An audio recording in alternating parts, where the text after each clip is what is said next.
Magandang hapon. Magluluto po tayo ng simpleng pang-ulam. Ang sinigang na baboy. Magigisa po tayo ng bawang. Tapos lagyan natin ng sibuyas. Ano po. Para lalong mabango. Tapos lagyan po natin ng kamatis.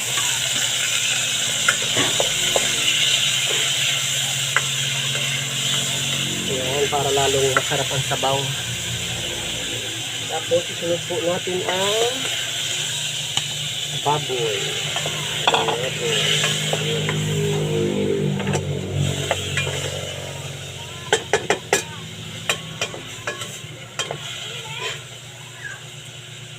Lagyan po natin ng kaunting patis.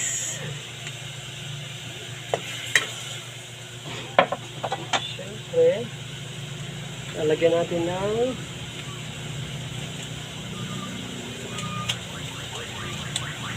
itong paminta.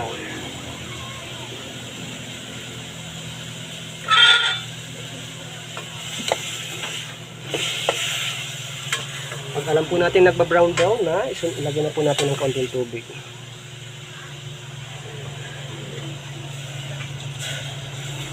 Mga 2 baso pong tubig.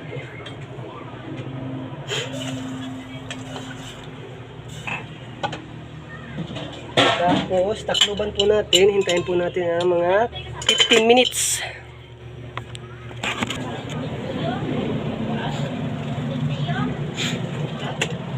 Ayan na po.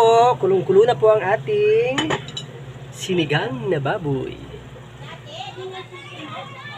Tapos, isunod naman po natin ang gulay. Ito po yung kanina pa namin hinugasan.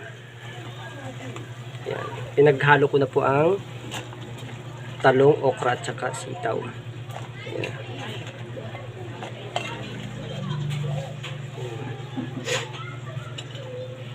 Tapos takluban po ulit natin.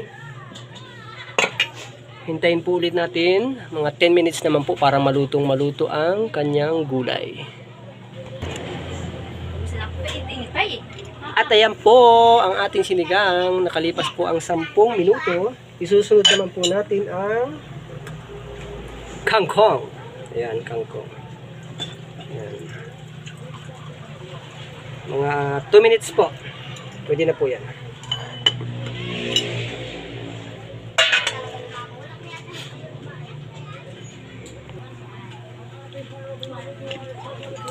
At yan na nga po. Luto na po ang ating sinigang na baboy. Pero bago yan, lalagyan po natin siya ng sinigang sa sampalok. Ayan, 10 pesos yan.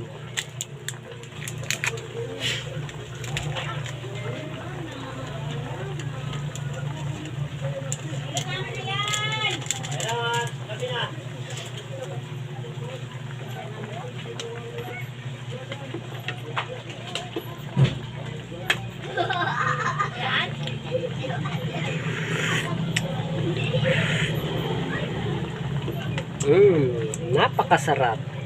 Simpleng pang-ulam. Marami pong salamat sa pagsubaybay. Mabuhay.